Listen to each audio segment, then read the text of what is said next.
Okay, here's number 5 in this series about how to get over your ex. I'm Damon Sweeney. I'm the creator of the Get Over Your Ex Now program. If you click in the link below, you can subscribe to this series if you have not already.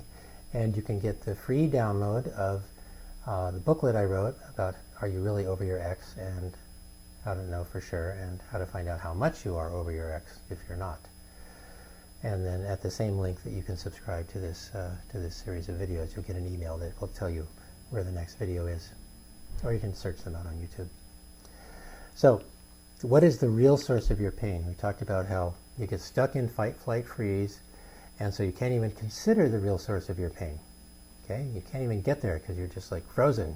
You know, your system wants to do something physical, fight or run away, but it can't do that because it's, you can't really run away from, a broken relationship. It's still there, broken.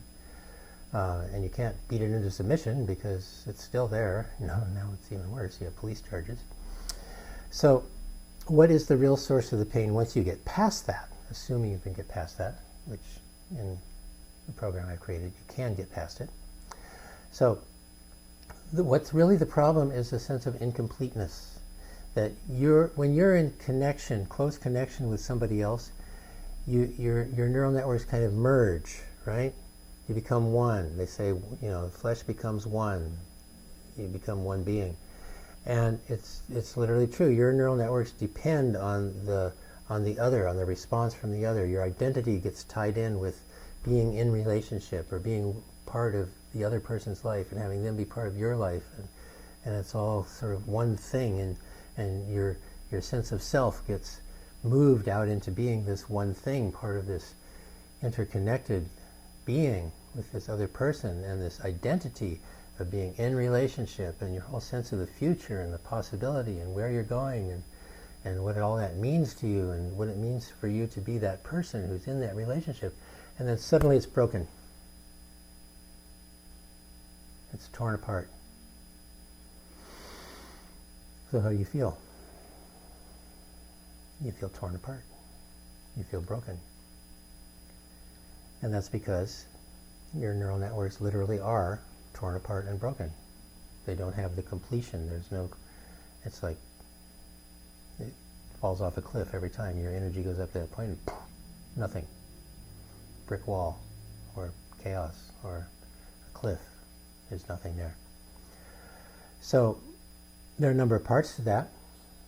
What I just described, that you're looking for the interaction, for the back and forth, and it's not there.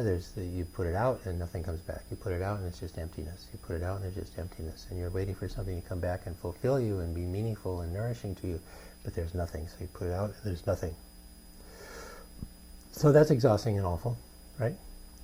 And then there's the sense of a broken sense of identity. If you have identified with being in that relationship and your future and all that, and kids, family, and all the family relationships and your in-laws and your family and how everybody thinks of it, and then all that's broken.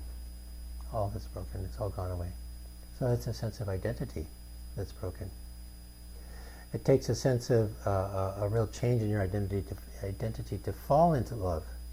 You have to give up being an isolated person and take on this union. And then when that breaks, it's like, oh my gosh, what happened? So beyond that, there are feelings like guilt. Maybe you did something, or maybe you think you should have done something, or maybe you think you did something, or maybe you think you didn't do something. So there's guilt. There can be. And there can be shame. Like, well, what's wrong with you that you can't sustain a good relationship? What's wrong with you that you got rejected? Is there something wrong with you that you're not good enough for a relationship?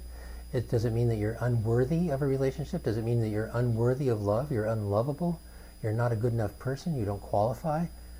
So those are feelings. I'm not actually saying those things to you, but maybe there's this internal voice that's saying those things to you. And then there's fear, like what's going to happen now? What about the money? What about, how are people going to treat me? What if I run into this person again?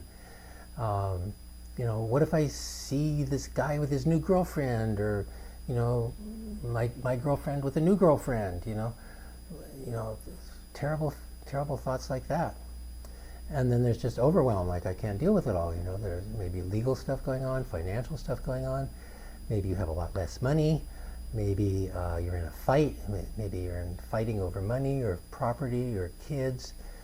Or maybe there's just a lot of legal stuff going on, which is overwhelming in itself. And how are you going to live your life? And maybe you need to make a living and you haven't been, and just a whole different reality you've been thrust into. So all of those are real. Those are huge things that are going on in you. And then there's trying to deny them. Like, it's too much to feel, so I'm just going to shut down. I'm not going to feel it. I'm just going to put my head down and just go forward day to day. I'm going to eat ice cream. I'm going to have another drink. Have some more wine. Watch another, binge watch another show. I'm going to go shopping. I'm going to go tell this story to my friends again, even though they've heard it 1,000 times and they wish you'd get over it.